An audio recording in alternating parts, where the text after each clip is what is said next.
नमः शिवाय। भगवान शिव के विवाह में लोकाचारवश सभी रीति रिवाज और विधि विधान का पालन हुआ। लीलावश परमात्मा शिव ने जगदम्बा के साथ विवाह किया। इस अवसर पर कामदेव को भी जीवन दान मिला। तीनों लोकों में आनंद हुआ। देवताओं की कार्य सिद्धि का भी मार्ग प्रशस्त हुआ। प्रिय भक्तगण, शिव विवाह का मनोहारी प्रसंग शिव भक्तों के हृदय को भाव विभोर कर देता है। कृपया मेरी त्रुटियों को क्षमा कर भक्ति रस का अमृत पान करें। कन्यादान करते हुए हिमालय ने कहा, परमेश्वर, मैं अपनी ये कन्या आपको देता हूँ, आप इसे अपनी पत्नी बनाने के लिए ग्रहण कीजिए।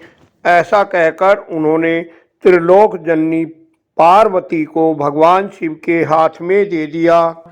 सब और महान उत्सव आरंभ हो गया। फिर महेश्वर ने ब्राह्मणों द्वारा अग्नि की स्थापना कराई और लोकाचार का सहारा ले प्रसन्नता पूर्वक पार्वती के साथ अग्नि की परिक्रमा की। इसके बाद ब्राह्मणों की आज्ञा से शिव ने शिवा के सिर में सिंदूर दान किया।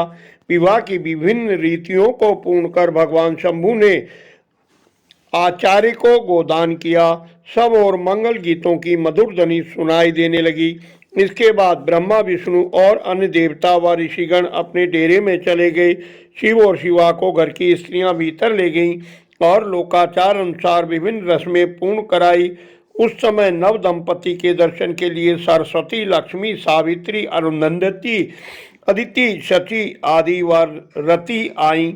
अनेक देव कन्या, नाग कन्या और मुनि कन्या आ पहुंची। इसी अवसर पर अनुकूल समय जानकर रति ने दीन वत्सल शंकर से कहा, भगवान, पार्वती का पाणी ग्रहण कर आपने अत्यंत दुर्लभ सौभाग्य प्राप्त किया है। आपने स्वार्थ रहित मेरे प्राणनाथ को क्यों भस्म कर दिया था? अब आप कृपा कर मेरे पति को यहाँ जीवित कीजिए। इस विवाह उत्सव में सब लोग सुखी हुए हैं, केवल मैं ही दुखी हूँ। आपके सिवा मेरे दुख का नाश कौन कर सकता है? कृपा कर मुझे भी उत्सव का आनंद प्रदान कीजिए। मेरे प्राणनाथ के पुनः जीवित होने पर ही पार्वती के साथ आपका सुंदर विहार पूर्ण होगा।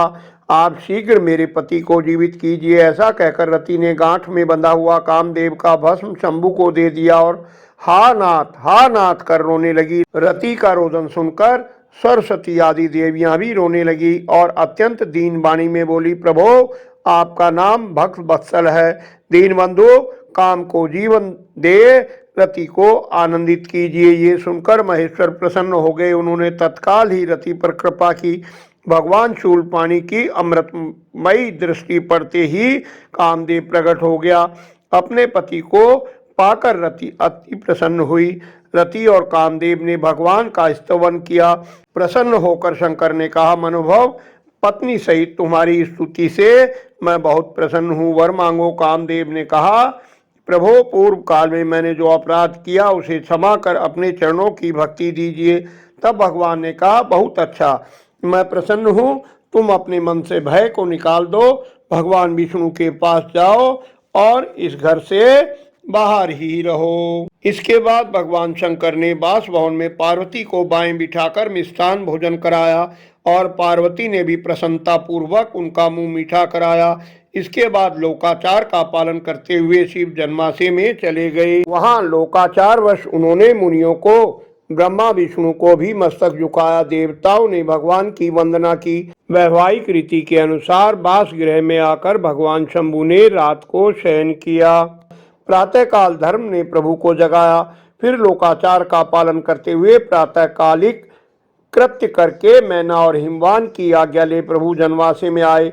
उन्होंने मुनियों को, ब्रह्मा विष्णु को मस्तक झुकाया, प्रणाम किया। देवताओं ने उनकी वंदना की। प्रिय भक्तगण, आशा है आपको वीडियो पसंद आई होगी। कृपया लाइक करें, अन्य शिव भक्तों से शेयर करें, कमेंट में सुझाव दें, चैनल को सब्सक्राइब कर निरंतर जुड़े रहें। धन्यवाद। आपका कल्याण हो।